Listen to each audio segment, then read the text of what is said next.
तो ये वाली जो वीडियो है बेसिकली क्लास 9th के जो स्टूडेंट्स हैं उनके लिए ये मैं यहाँ पे बनाने लगा हूँ। देखिए कई बार स्टूडेंट कंफ्यूज होंगे कि ये जो हमारे पास मास नंबर दिया गया है और ये एटॉमिक नंबर दिया गया है, तो किसी एक न्यूट्रल एलिमेंट में, ये सोडियम न्यूट्रल एलिमेंट है, इसमें नंबर्स ऑफ इलेक्ट्रॉन्स, प्रोटॉन्स और न्यूट्रॉन्स कितने होंगे। पहले हम न्यूट्रल के ऊपर फोकस करेंगे। तो स्टूडेंट्स देखिए ये हमारे पास है एटॉमिक नंबर, ये 11 एटॉमिक नंबर है सोडियम का और ये है मास नंबर, राइट। तो अब पहले हम इसके ऊपर फोकस कर लें। तो इसमें नंबर्स ऑफ इलेक्ट्रॉन्स, प्रोटॉन्स और न्यूट्रॉन्स कैसे निकालने हैं।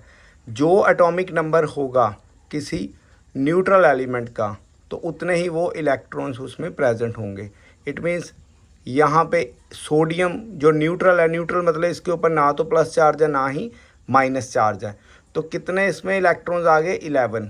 अब न्यूट्रल है तो हमें पता है न्यूट्रल में जितने इलेक्ट्रॉन्स होंगे उतने ही प्रोटॉन्स होंगे, तो यहाँ पे 11 प्रोटॉन्स हैं, फाइन।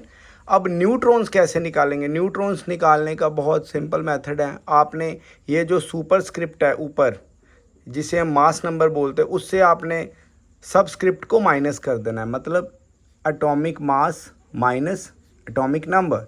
तो हम क्या करेंगे स्टूडेंट्स, यहाँ पे 23 में से 11 को माइनस करेंगे तो ये आ जाएगा हमारे पास 12। तो ये टोटल कितने न्यूट्रॉन्स है सोडियम के एक न्यूट्रल एटम में, तो ये हमारे पास नंबर्स ऑफ न्यूट्रॉन्स आ गए। अब देखिए यहाँ पे भी कई बार स्टूडेंट्स फंस जाएंगे।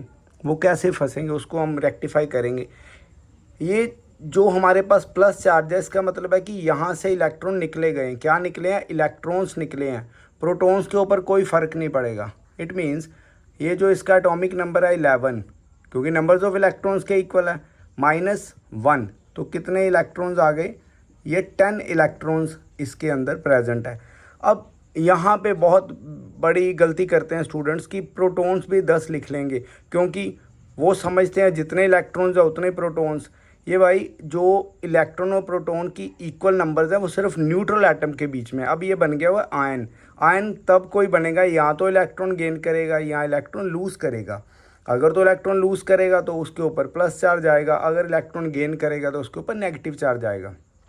अब देखिएगा कभी भी प्रोटॉन ना तो लूज़ होंगे ना ही गेन होंगे।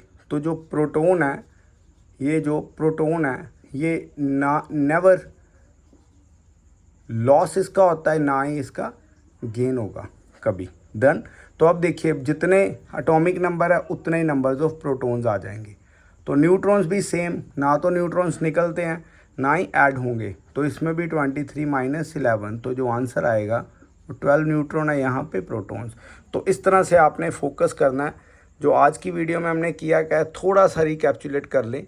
जो न्यूट्रल है उसमें तो एज इट इज़ आ जाएंगे, बट जो पॉजिटिव चार्ज हमने किया है वो हमेशा इलेक्ट्रॉन के ऊपर इफ़ेक्ट डालेगा, ना तो प्रोटॉन्स के ऊपर और ना ही न्यूट्रॉन्स के ऊपर। तो ये क्लास 9 का जो कॉन्सेप्ट हमने आज देखा है।